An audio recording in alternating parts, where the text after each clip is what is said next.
Ladies and gentlemen, I am SidAlpha. Yes, I'm still alive. No illness hasn't killed me, nor is it likely to anytime soon. I have suffered a flu followed closely by a nasty head cold, 'tis true, but my will is strong even if my body at the moment is not. Now, I tell you this because I know it's been a week since my last video, and let's be honest, my video output so far this year has been truly abysmal. However, when something anti-consumer enough comes along, rest assured that even if I find myself at death's door, I will still find some way to let people know about it, and today is no different. For a long time, I've been concerned about Valve's over-reliance on algorithms to do their job of curation, and for the past 2 years I've been waiting, as patient as death and as sure as taxes, for Valve to do exactly what they've announced this week. And if I could interject for a moment and go off topic, I don't know why I'm seeking permission. I'm alone in a room right now. I've been reminding everyone recently to like, subscribe, and leave a comment, even if it's a silly joke down in the comments, as it really does help combat the algorithm AI. And while the new subscription numbers aren't going up very much, the additional visibility that you're doing that provides has been making a notable and marked difference. So I wanted to say thank you to everyone, and please continue with what you've been doing there. It has been making a difference.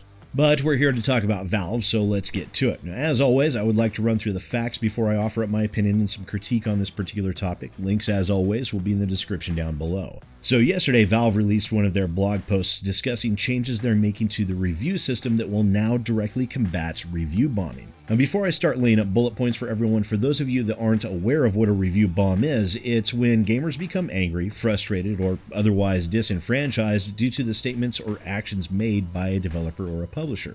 This can take many forms, but it's usually in response to something inherently anti-consumer in nature, such as implementing loot boxes, making changes to the in-game drop rates to make the monetization system more predatory, releasing a patch that completely changes what everyone enjoyed about an early access title, every decision Warner Brothers made throughout the entirety of Middle-earth's Shadow of War, or even when Campo Santo, the developers of Firewatch, issued a DMCA takedown against PewDiePie for his uttering a racial slur during a live stream of PlayerUnknown's Battlegrounds, which that's a whole other argument right there. Now, in the Steam blog written by Valve programmer Tom Bowie, they put the changes they are making extremely bluntly after the preamble. We're going to identify off-topic review bombs and remove them from the review score.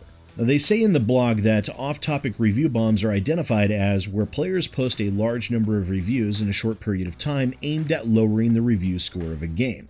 They label them as off-topic when the review itself focuses on, quote, where the focus of those reviews is on a topic that we consider unrelated to the likelihood that future purchasers will be happy if they buy the game, and hence not something that should be added to the review score. And I'm going to offer a bit of editorialization here that what they mean by this is when a user posts a negative review over the developer's actions or statements as opposed to anything specific to the game itself, its mechanics, narrative elements, or overall design. They continue on by stating that any anomalous activity, in this case a sudden wave of negative reviews, are discovered, they perform a couple of actions. First, they mark the time period in question and notify the developer. Then reviews within that time period will be removed from the overall review score calculation. Now, they do note that the reviews themselves are untouched and are left as is. Valve also states that they have improved their user interface to highlight anomalous review periods. They then also state that they've enabled users to have the capability to opt out of this system entirely if they choose.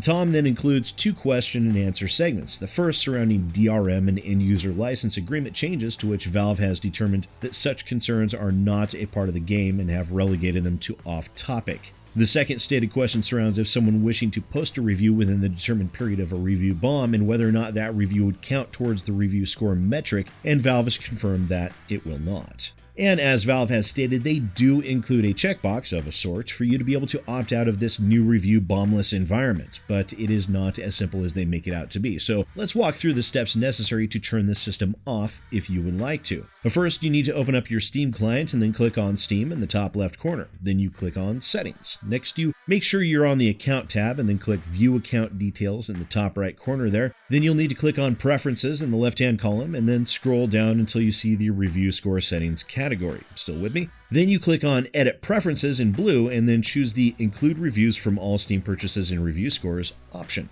And those are the basic facts that we're currently working with. As I've stated online, when the new review score system was first introduced, Valve stated that they were working towards handing over how reviews are seen to an algorithm, and I expressed some very grave concerns about this new system based solely upon that reason, and this is the next step down that path that only further confirms my worry over what Valve is doing.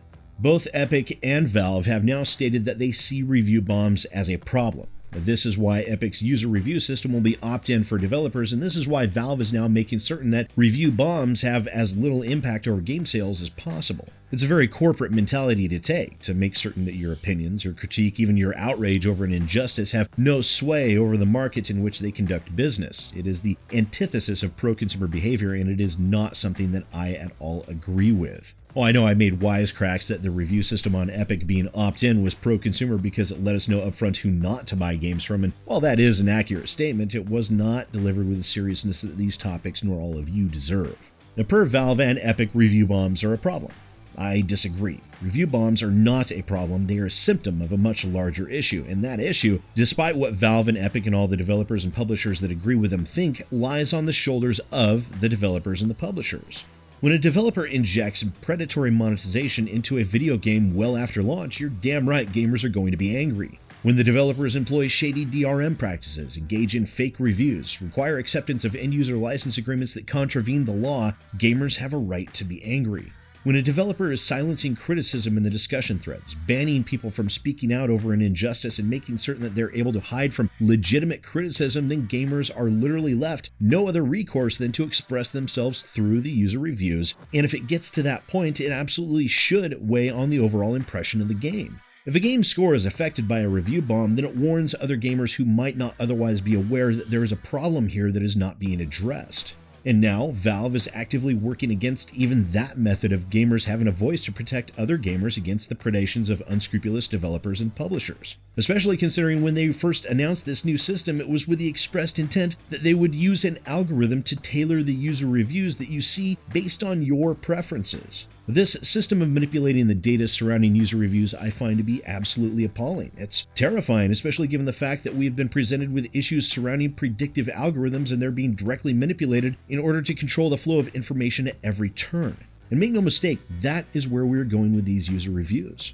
Whenever you put a system into place, such as Valve's desire for a predictive system, that will control the visibility of information. The capability for unbiased information delivery goes right out the window.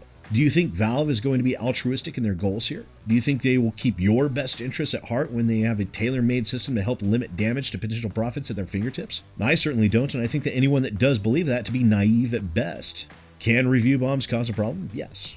As with anything, there's always the possibility that there will be a misperceived statement, a miscommunication, or some other form of mistake that could lead to a review bomb of an innocent game or developer that is undeserving of such actions. As with everything in this world, there is no certainty, and anything capable of being used for good or ill, there is a potential for abuse.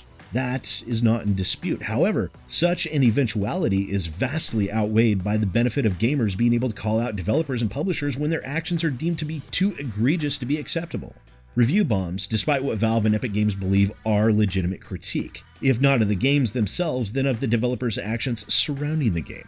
Review bombs serve as a protective mechanism against the excesses of this industry. They call out developers engaged in predatory monetization practices, harmful DRM practices, EULAs that run directly counter to consumer rights, and they also most definitely call out developers that engage in silencing critique by making sure that critique is in an area outside of the developer's control. This system, regardless of whether it is opt-out or not, is an additional tool that limits the voices of gamers and by doing so puts more power into the hands of those affected by review bombs, the vast majority of which are deserving of such severe critique through their own anti-consumer practices. And make no mistake, the only reason why Valve doesn't simply remove the reviews in question is merely because they know that would cause a full-on gamer revolt. If they for 1 second thought they could get away with such behavior, they would do so without hesitation. Instead, this is what we were seeing, and this is what I warned about 1.5 years ago, that Valve would take small steps one at a time to take control of the flow of information until it will finally reach a point that people can post reviews all they want, but ultimately it won't matter. Because then, the only reviews you'll see are the ones that Valve wants you to see, dressed up in their new predictive algorithm that picks and chooses which reviews it will show you. Critique is not merely important to this industry, it is absolutely vital. And Valve has begun working towards silencing legitimate critique, not by leaps and bounds, not all at once, but little by little in an effort to escape the inevitable outrage. It is disingenuous, it is anti-consumer, it is despicable, and it marks a massive setback in consumer advocacy within the video games industry. Once again, ladies and gentlemen, I am SidAlpha, and I'll see you next time.